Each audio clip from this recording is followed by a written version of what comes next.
we've got DJ Sam Supplier is going to be joining us. He is, a world-renowned DJ, producer, promoter. Yeah, his events are pretty legendary. Yeah. His house was getting raided and he was by the police and he was live on his Instagram at the time. No. Filming him as his door's coming through. So we screen recorded that happening. I then sampled that and turned it into a record. So, Love and that. everyone's going nuts for it at the moment. Hi, I'm Lisa Nash. And I'm Melanie Cameron. And welcome to Did We Stutter? An original by the London Podcast Studios. This week's subject is very close to both of our hearts. I know. And I can't wait to kind of cover all the topics and, from back in the day, clubbing and the music. Yeah, so to we versus now. When we did our previous episode around the different generations, it was amazing how many people again engaged and shared their stories about the difference back then and to now. And it got me thinking about clubbing and the music scene and how much that's changed between the 90s and the noughties when we were having it, to the clubs nowadays.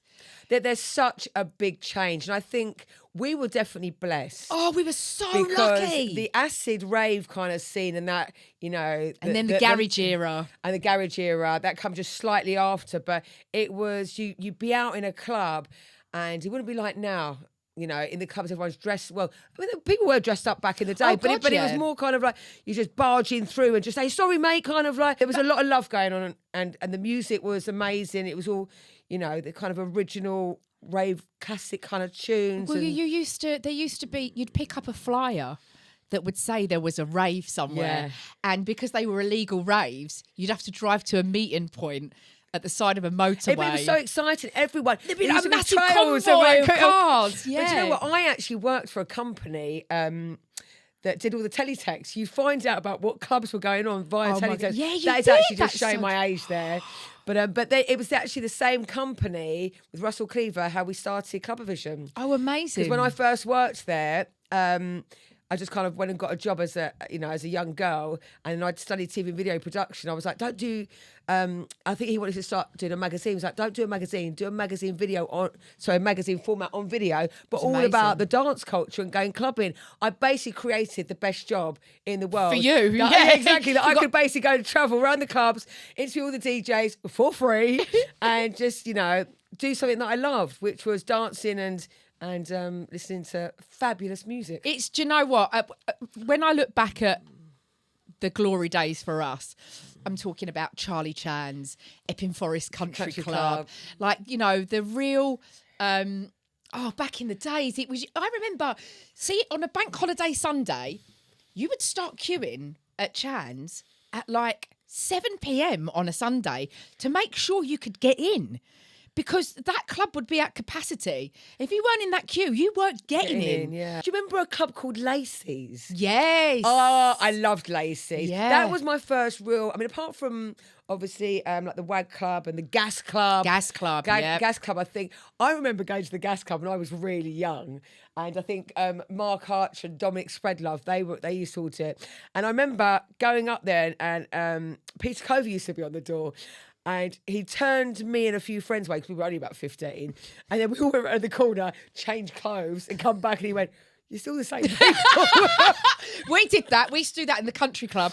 I never forget, we had gone to try and get in the country club and got turned away and then ran across to the jungle, which ended up being the Atlantis, and tried our luck there. Yeah. And then one of the doormen saw us and radioed through and said, turn him away. Yeah. I think that locally where I live, actually... I was looking at some of this stuff online and the difference between then and now. So then you went clubbing to actually dance and to pull. People actually went to go meet other people. The DJ dropped a banger and you lost your absolute goddamn shit, mind. Yeah. You lost your shit. Now, people go out and they pose for Instagram stories, act like they're having fun, when in reality... they just stood in the corner waiting for their mates to get drinks. Like, do you know what? I think like all the relationships that you met when you were on that dance floor, dancing when that big banger come on, and the love that was kind of going around, all those, and the relationships. Everybody kind of got on or got into a relationship. Like nowadays, you go out, you see a guy staring at you from the end of the bar, and then you'll find out kind of who you are, slip into the DMs, and and that's it. No real conversation or number swapping when you're out. Okay, so it's nearly time, Mel. Really excited. We've got DJ Sam Supplier is going to be joining us. And I'm really excited to be talking to him because we both know him quite well. He is, a world-renowned DJ, producer, promoter.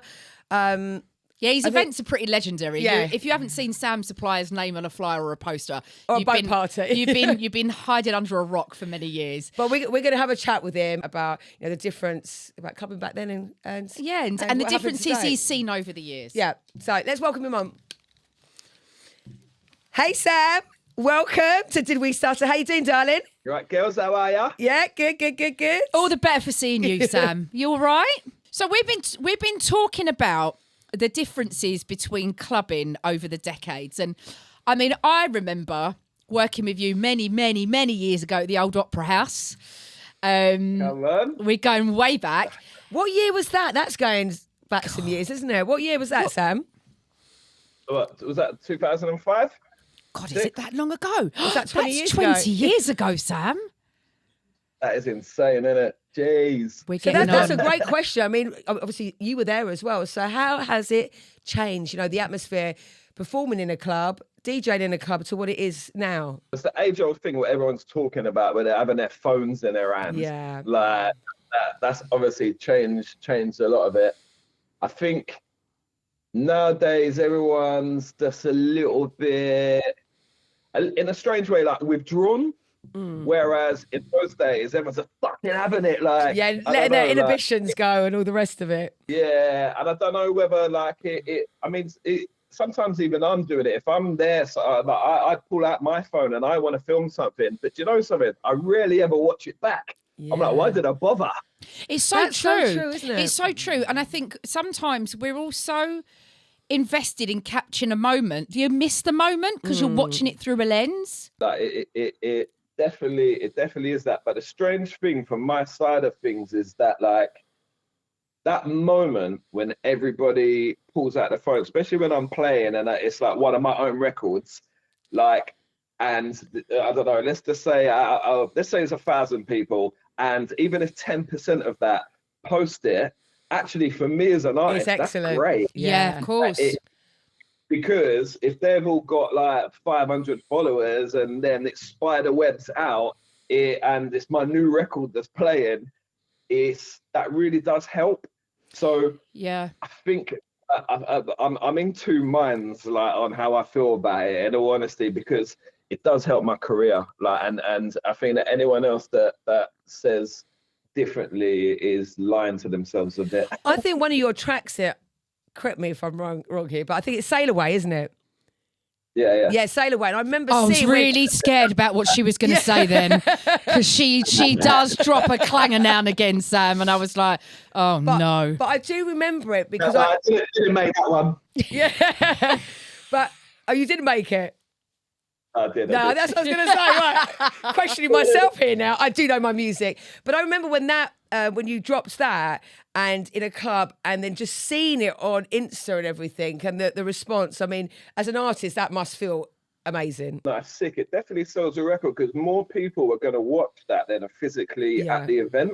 Records just hit 1 million now on Spotify. Jeez. And wow. Part and parcel with that is everybody seeing it like on social media, but it takes some essence away from that type feel, or whether we were raving like originally. Do you know what? Because I think that it was the community back in the day, wasn't it? You're going out and everyone loving and having that community. Do you think now it's more of a kind of a business, the whole clubbing and the music? And does it feel? It feels a bit more transactional than it used to. Yeah, it does feel a bit more business, doesn't it? That's weird. Yeah. Rather than before, it was just all fun, wasn't it? That's what I mean. You used to go out and it was like loving the tracks, and now it's like... I was going to ask you, Sam, because you travel a lot with your work. I was looking at one of your Instagram posts the other day. I think it was your birthday post when you were talking about how many countries and venues and stuff you'd played in a year, and it was wild. does this translate and track across the world? The phone thing, the difference in raving cultures between now and then, or is it different in different countries? No, I reckon it's pretty much the same, in all honesty. Obviously, you get a few that's slightly different, but like in general, it's the same. Unfortunately, maybe like I think the UK clubs don't go quite as crazy like as when you're abroad. Like I feel that the UK ones, people are I don't know whether it's UK culture, we're all just slightly bit more withdrawn, or think like everyone's a bit cooler. I don't know. Where's the best place that you've played then? Where's the best place would you say you've played? Or what country? The holiday destinations, like it kind of, I don't know, Ibiza's and Napa, but that's just purely because everyone's on holiday and they're more excited. But then there's other places like Thailand, and they're just massive kind of 8,000 to 10,000 people shows. So like because it's just so many people. So that's do you know lucky and sick. Do you know one of the ones that I did that was the most surprising was Kosovo. It was absolutely phenomenal. Really? We had to get a police escort out. It was wild. I felt like a Spice Girl. Royalty. You got that one? They don't call me Mel C for nothing, Sam. Really? So that's exactly what I said. What's your favourite to play to? Would it be like a big festival, a good, wicked, intimate kind of underground club with, some of your peers that'll be there? What would be your preference? Well, every person loves playing to as many people as possible, obviously. But saying that, so I just recently did my birthday boat party, and that's like a real small, intimate show, really. The reason I keep doing those because it's like, for me, that's like your real core fan base, and it's probably one of the smallest shows I do, funnily enough. But they're all there. So even some of my real smaller records that nobody else kind of around the world would know, but that crowd just instantly, as soon as it's mixing, they know them, and that's like a really nice, sick feeling. Yeah, like it's kind of that's like your direct gang, if that makes sense. If you could go back to any decade in your career, what would it be? Well, so I come from being a promoter, and when I was promoting in kind of 2005 to, I don't know, around that era, there was all of these initial goals and, the kind of stuff and that I would never have, I don't know. Say, for instance, when there was a club called Eros in Enfield, Eros. Remember that?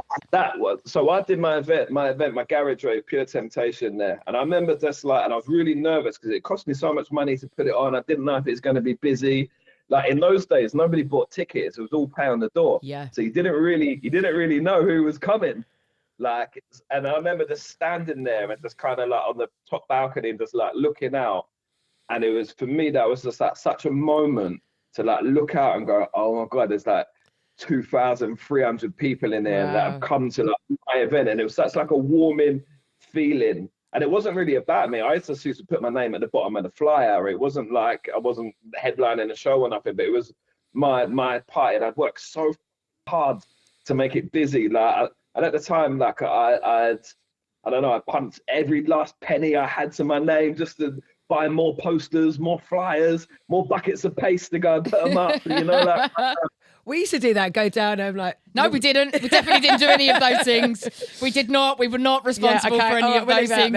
I have to say, for me, it's got to be the garage era. Yeah. It was just, when you look back at Twice as Nice and all of those events, everyone was in their Patrick Cox wannabes, their Gucci loafers, your Moschino, your Morgan dresses as a girl. Yeah. Everyone was just, it was a different time. Do you know what? I always remember going to ministry and going there, and it was such a brilliant night. And going there in tight little dresses, wearing heels. 6-inch heels, but from 9 o'clock in the evening till 7 in the morning. Yeah. I go out for dinner in heels now, and I've got to take them off under the table. Yeah, I call them good for a meal shoes. They're good to get out of the cab and walk to the dinner table in, that's it. But you didn't care because you was having such a good time on that dance floor, do you know what I mean? So Sam... Sam, saying that, I was saying this to someone the other day, even me as a boy, I used to ironing my shirt before you go yeah, out. yeah, yeah. Yes. It was all about that though, wasn't it? Looking smart and Making the effort, like, and kind of, yeah, you know, like, and basically now everybody kind of going out in kind of t-shirts and it's the kind of stuff you'd wear in the day anyway. I was going to say I'm- that. Yeah. That's exactly what it is. Like back in the day, if you'd gone out to the pub during the day, you'd have to go home, get changed, get ready, then go out. You know, you couldn't go into Charlie Chan's or the country club dressed like that. Now people are just going out during the afternoon and then just rolling on to wherever they end up. I mean, there is a culture of like, you've got the trendy kind of trainers now, but back in the day. Do you know how old you just sounded when you just said that? You've got the trendy trainers. But do you know what? It's true but back in the day, it doesn't matter how trendy your trainers You are. weren't getting You're in not with coming, trainers. You're not coming in. It is shoes, you know, and ladies got to wear heels. You know, so what we've done years ago, yeah, like, I don't know if you've ever heard this before, like, because people started to a little bit cotton onto this. And I remember we went like to get into Gas Club, yeah, and this was like an era where, do you remember, like, they didn't have ID scan, so I was like young, like, so, but no ID scan, you could get in, you know, like kind of. But we turned up and we had trainers, and they just like, nah, you can't come in. So we went around the corner, yeah, took our black socks off, Put them over the trainers. put 'em over the trainers. Yeah, put them over the trainers, so the trainers look like black like things, and that's it. We walked in. I'm Oh like, my God, you know what? Literally before you come on, Sam, we were just telling a story about going to the Gas Club. Wouldn't let us in, walked around the corner, got changed, but they kind of like said, no, you're still the same people. I like that. I've heard that before with the black socks over the trainers. And I remember I've back never in the heard day, that. Charlie Chan's used to have to wear a collar. Yeah, that's collar true. and shoes if you were a guy. Wild. Yeah. Wild times. So Sam, you know what? I think that's wicked. Like, I think you should make the effort. yes. It's a shame that the era's changed. Like, but I think they should make an effort. Like, it for guys and girls, it's nice. Like, you go out and dress up as all part of it, no? I agree. Hey. It's all Do you know part what? of the There- ritual. I think there is kind of a, you know, like a little kind of mini festival that you go to now, like 338, where they've got the forward motions and stuff. And it's, you know, people, you won't find anyone in there wearing heels. They're in their kind of trendy kind of, you know, ankle boots or whatever, or trainers, but they're having a really good time. Do you know what I mean? So I don't always necessarily think you have to be, you know, with the heels and all the rest You're of just it now. thinking about your feet. I'm just thinking about a long night and I want to dance. Sam, before we let you go, what's next for you? What have you got coming up? So I just got a new record that's landed called The Raid. So that's like a thing that I'm really pushing now. So what it is, there was a guy being in the world that we're in, like currently, like his house was getting raided and he was by the police and he was live on his Instagram at the time, filming him as his door's coming through. So we screen recorded that happening. I then sampled that and turned it into a record. So Love and that. everyone's going nuts for it at the moment. So that's my new single that's landed. It's amazing to see you. Thank you for coming on our podcast. Yeah, we know you're super busy, Sam, so thanks for finding the time to catch up with your two old pals. So listen, just quickly before you go, how many flights, we're only on this, I don't know, beginning of March, how many flights have you done so far this year? Do you know what? Not as much as last year. I think I'm on about 13, 14. But like, I go Thailand again in 2 weeks. Last year was mental though. It was like 91 flights, I think it was last year. Oh, poor I you, was gonna get Sam. Shit life. Yeah, poor Sam. I've got a really small violin and I'm playing it just for him. Well, listen, Thanks, good luck with Sam. everything. We're going to head down to your boat party one night. Yeah, absolutely. And we'll be at the front with our phones. Listen, all the best, darling. Thanks, and good luck with the Sam. single. See you later. See you, darling. So that was lovely catching up with Sam. Yeah. And it's got me thinking about the old days. I keep going back to the old days. But do you remember you used to get £1 a shot in a club? Yeah. Shots for £1. I dread to think what were in them. Because when you actually did the shot, it was like, boom. Do you I'll remember? have another one though. Yeah, there was a time where they were doing petrol. test tubes. They were like test tubes, and they were shots. Yeah. And syringes with shots in them. What were we thinking? I had no idea what was in them. And the drinks we used to have. Do you remember Hooch? Yes, Hooch. Whatever And happened is to it that? WKD? Yeah, WK. That's Yeah, still going. Is it? You get 2 for the price of 1. Yeah, 2 for 1 on WKD. But now you go out, you get a cocktail, £14 with a paper straw. Yeah, that tastes like disappointment. Yeah, basically. And the journey to the club, like That was always the best, wasn't it? the struggle. You know, this is terrible. And normally you'd be hammered by the time you got to You the had club. to be, yeah. Yeah. I used to go to Enfield Palladium. I was probably 15. It's really bad. We used to get the 313 bus using my child travel card. And then I would take my fake ID and go into the club. We used to get free birthday champagne from the DJ. And then I'd go home on the bus, on the night bus, and then go to school the next day. That's mental. That's disgusting behaviour. We used to go to Ritzy's in Romford. I can't remember what night that was, but yeah, it was on a school night. So. Night buses or dodgy taxis that were driven by a man who didn't need a meter. Oh my God. Yeah, just used to come up with any kind of price plan. Yeah. It was different every time you got in the cab and did the same basically. journey. The pre-drinks were cheap vodka mixed with orange squash in someone's in your kitchen. kitchen. Yes, you know that. Who remembers that? If you separated from your mates, you had to just rely on pure luck or go Yeah. home alone. I've had to walk back before not being able to get a cab. Or you find your mates sitting on a wall halfway down the road, head in the hands. Like, where have you gone? Thought I'd lost you all. Pulling and flirting, like the death of the real game. Like back then, you actually had to go up to someone and speak to them, and you'd swap numbers on a bit of paper. Yeah. Like now, Or write your name. Yeah, your number you write your down. name, your number. You always go to the bar staff. So have you got pen and paper? Yeah. They knew exactly what you were doing. Excuse me, sorry. No, Hey, I didn't need wonder a how drink. many I just barmaids or imagine. back in the day that got asked So that. now a guy will stare at you across the room, won't say a word to you, and will just slide into your DMs later on that Yeah, night. exactly. Back then, some chancer would try to dance with you at the end of the night to the slow R&B jams. Yeah. Or come up I and used to- grind behind you. I remember that at the end of the night at clubs. They That was would your school always disco, play. babe. You what? That was your school disco. Can I have this dance, please? I had my first dance to Careless Whisper, Did you? Yeah. Ah. which is nice, yeah. No, they just used to play, right? I mean, you guys are younger. Looking at like No, they never half the played. age. Okay, our producers agreeing. Yes. Yeah, but they did. It was always a bit slower at the end of the Yeah, night. it was always a To slow wind jam it to down, finish off the wasn't it? night. And you would stand at the side, and if there was someone you liked, you think, please let him ask me to dance. Please let me. Could you imagine that now? Oh my God. The faces of all the kind of the younger generation. Like, oh, what's he looking at? What's he? They'd be arrested. There'd Yeah. be some sort of arrest going on. But it worked, didn't it? And it was It like, did. yeah. Leaving the club and the walk of shame. In the 90s and the noughties, your feet were in ruins because you wore stilettos for no reason at all. I know, that's what I was saying, like all night long. I don't know how. Post-club food was cheesy chips, McDonald's drive-through, or if you were out at gas and stuff, I would wait the Leicester Square McDonald's, which used to be open that's it, 24 that's hours, it, so you'd that's go it. straight to the Straight there, McDonald's. Or a dodgy kebab, which was probably 70% pigeon.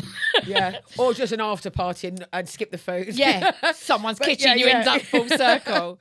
And now people leave before 2 a.m. because they've got work in the morning. Yeah. Oh, they want to get up to go to the gym. Or they get home and have an Uber Eats as well. Post-club food, I'll just order an Uber Eats or a Deliveroo when I get home. I don't know why I'm talking like that, like No, they're not different me. people.